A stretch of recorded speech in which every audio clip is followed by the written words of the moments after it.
Hello food lovers, welcome to జరా వంటలు. ఇవాల్టి స్పెషల్ అందరికీ ఎంతో ఇష్టమైన ఐస్ క్రీమ్ రెసిపీ చేసి చూపించబోతున్నానండి. అందరూ ఈ ఐస్ క్రీమ్ రెసిపీస్ని యూట్యూబ్ ఛానల్స్లో చూసి ఇంత ప్రాసెస్ చేసే బదులు బయటకు వెళ్ళి తినడం నయ్యం అని ఫీల్ అవుతూ ఉంటారు. కానీ ఒక్కసారి నేను చెప్పే ఈ సింపుల్ ప్రాసెస్లో మీరు ఇంట్లోనే ఈజీగా తయారు చేసుకోగలరు. ఈ ఐస్ క్రీమ్ రెసిపీకి జస్ట్ 3 ఇంగ్రీడియంట్స్ ఉంటే సరిపోతుందండి. ఇప్పుడు ప్రాసెస్ చూద్దాం. దీనికోసం ఒక గిన్నె తీసుకొని 3 టీ స్పూన్స్ కార్న్ఫ్లోర్ తీసుకోండి. కొద్దిగా వాటర్ వేసుకొని ఎక్కడ గడ్డలు లేకుండా కలుపుకొని పక్కన పెట్టుకోండి. 1 లీటర్ పాలకి 3 టీ స్పూన్స్ కార్న్ఫ్లోర్ సరిపోతుంది. దీనికోసం 1 లీటర్ పాలు తీసుకొని స్టవ్ పైన పెట్టి ఒక పొంగు రానివ్వండి. ఇప్పుడు ఒకసారి బాగా కలుపుకొని ఇందులోకి 150 గ్రామ్స్ షుగర్ యాడ్ చేసుకొని ఒకసారి బాగా కలుపుకోండి. షుగర్ మెల్ట్ అయితే సరిపోతుందండి. మనం ముందుగా కలిపే పక్కన పెట్టుకున్న కార్న్ఫ్లోర్ని ఒకసారి బాగా కలుపుకొని ఈ పాలల్లోకి యాడ్ చేసుకొని ఒకసారి బాగా కలుపుకోండి. ఒక 5 నిమిషాలు బాగా కలుపుకోండి.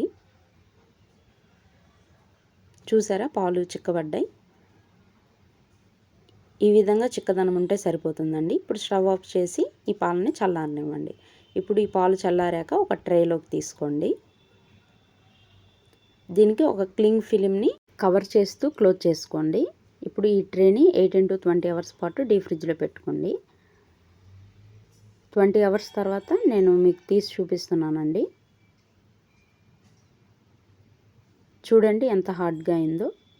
ఇప్పుడు వాటర్లో ఐస్ క్రీమ్ స్కూప్ని తడుపుకొని ఐస్ క్రీమ్ని స్కూప్ చేసుకోండి.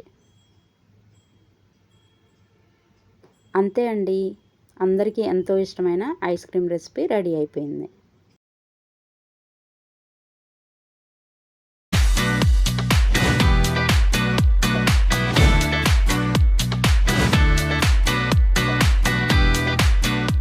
ప్లెయిన్గా అయినా సర్వ్ చేసుకోవచ్చు, లేదా టూటీ ఫ్రూటీ యాడ్ చేసుకొని సర్వ్ చేసుకోవచ్చు.